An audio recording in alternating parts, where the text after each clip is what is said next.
Hey, good morning, YouTube. This is Reed here with another video. Today is Saturday, October like 9th or something. So, what I just wanted to talk about in this video, I'm really bored right now. So this was something I was like, hey, this could take up some time, and I wanted to say some things or some things that I had been thinking about in the taper process again, and how why certain people are like, I could never taper. It's so hard. It's you know what I mean. Well, the thing is, I used to be one of those people, for a long time. And I remember once, a long time ago, before I tried to initially taper 16 months ago, I I went down to like 5 milligrams from 6, like a long time ago, just to try it because I thought the guy I was buying from on the street, uh, that's where I first started getting Suboxone was on the street, but I thought that guy was gonna run out, so I was like, shit, I better taper off the shit. So I think I took like 5 milligrams from 6 the next day, and man, like in my head, I had thought that it was gonna be so horrible, and I remember when I had just taken that 5 milligrams ish, I was like, oh my god, this is. No wonder people say I can't do it. I can't do it because I built up so much fear in my head that wasn't even there, but it felt real to me because I built it up in my head. But the truth is about tapering is it's not hard. It's not. You just got to go slow, like the previous video I made. You got to take it very slow. And see, the thing is, what I think that makes it so hard for people to taper is because at the end of the day, we are drug addicts. We like to feel good. We don't like to not feel good, right? So, when you taper, obviously you're dropping your dose of bupe.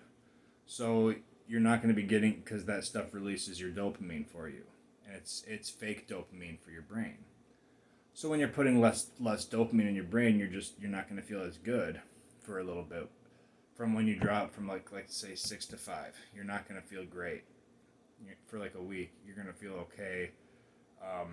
Certain things are going to feel better, like music and like deep within things are gonna feel better. Like you're gonna feel better about things about your life. Maybe it's really strange to explain. You'll have to experience it for yourself to understand. But initially, the way you feel, like euphoric wise and well being, you're just like, you don't feel like talking to people. You don't feel like doing much. You don't feel like yourself.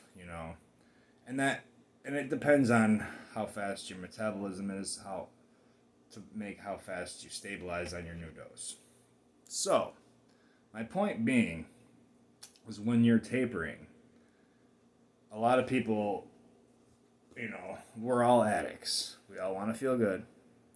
So when we drop our dose, say we were successful at dropping a dose one time, starting a taper out, and then you're like, man, I felt like not myself for about 5 days, and they didn't like that because they're addicts. They want to feel good every day.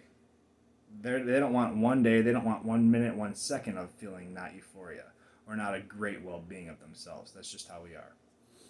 So when they get that initial, or sometimes they don't even make it that first drop. Like they do it for like 2 days, and then they don't feel 100% or what they think is 100% on Suboxone.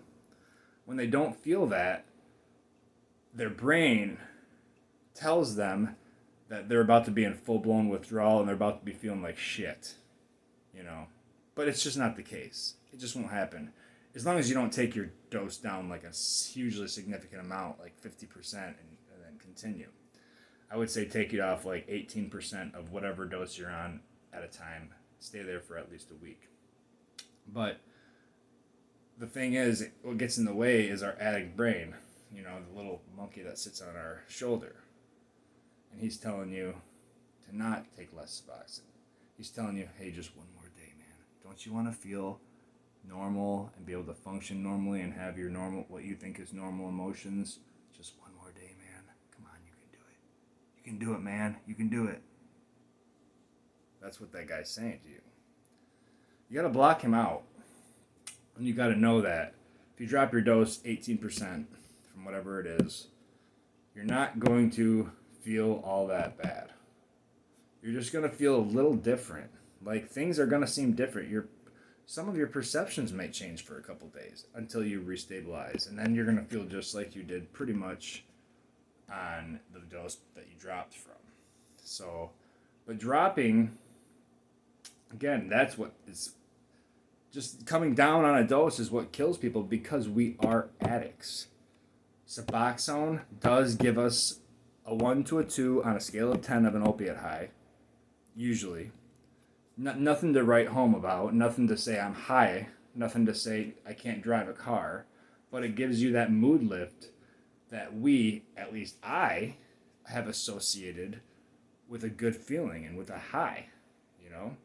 I don't even want to say high, but with a good, small, euphoric, well-being feeling. You know, that's what Suboxone will give you. And you know, as an addict, you know you like that. And if people on here that are on Suboxone say that they don't know what I'm talking about and they don't like that, I have a hard time believing that. But maybe. I'm not going to stop. I'm not you. I'm not going to, to each his own. But that's how it feels for me. I get a minute, and I've heard many other people that on Suboxone say this. They get this minute effect, opiate-like. And when you taper, you don't get that. Like that goes all away until you're stable to the next dose. Then it might come back a little bit. And then just the cycle continues. At the lower you go, same kind of thing happens. But it keeps coming back less and less. So now I'm at like a 0.1 out of a 10 of an opiate buzz. But that's not what I'm on Suboxone for. But yeah, did I like it when I was on higher doses? Yeah. Did I look forward to it on higher doses? Yeah. But now I don't get that now. Not really, not any degree of how it used to be. But it's even back then when it used to be what it was barely anything, but just enough to make my addict brain crave it.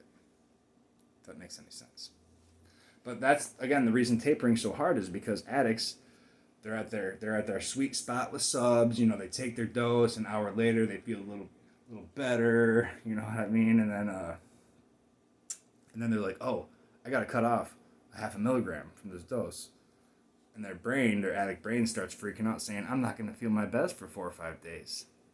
And then that's when they'll tell them maybe I'll wait another week. Now, again, you have to drop. You still have to drop. You can't not drop. You have to get past that feeling Suboxone gives you. You got to know that it's fake, that it's not real. And then every time you feel that, you're getting further away from tapering. Like, I don't know how to say it, but you know what I mean. So that's why tapering is so hard, because people don't want to feel bad. The bottom line, why tapering is so hard, addicts are afraid to feel bad. Bottom line. Addicts are afraid to feel bad. Suboxone is a blanket, a small, thin blanket at that, but it's there. And damn, we all know it's there. And don't even say you don't, because you know what you do. No, I mean, I think you do, so. Alright, so that's the video today. Tapering is easier. You just got to really tell yourself that you just got to do it, man. Push yourself. Unless you want to be 80 years old, stuck on subs, and looking back on your life in hindsight, thinking, I could have had all this life, I could have done all this stuff, but no, I sat on my couch, ate Suboxone, played video games, and was antisocial for 80 years or however long. You don't want to think that. Come on, guys. So, all right. So tapering's easier than it's hard, but it's easy. You just got to do it slowly, and not be afraid to lose that small blanket for a couple days. It will come back, but you got to eventually be afraid. When you get to low doses, that blanket ain't gonna be there really at all. So, anyways. I hope everybody's doing great with their taper. I hope nobody's deciding to stay on this stuff for life, because I just find there's so much wrong with that. I would rather die.